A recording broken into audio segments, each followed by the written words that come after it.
এইভাবে মাটি ভেঙে যাচ্ছে না? ও পুরো হুমান তুলে দিছিল ও আচ্ছা আচ্ছা, এগুলো দেয়া মাটি? রেডি আড়াইলা মাটি দোকান লাগবে বাইরে করতে। ও, উপরের লোকজনের বসবাস আছে না? দেখছেন পাহাড়ের ঢলো পানি এসে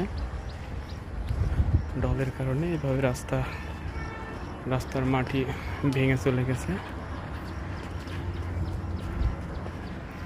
আরো অনেক সুন্দর সুন্দর ভিডিও দেখাবো আশা করি ইনশাল্লাহ। আমাদের সঙ্গে তেমন ধন্যবাদ। আই সব দাম পাড়া পুলিশ লাইনের পাশে মোহাম্মদ আলী গোল্ডি আছে না? মোহাম্মদ আলী গোল্ডি ছাত্র সব বেড়ি বেড়ার কোনো কাম নেই।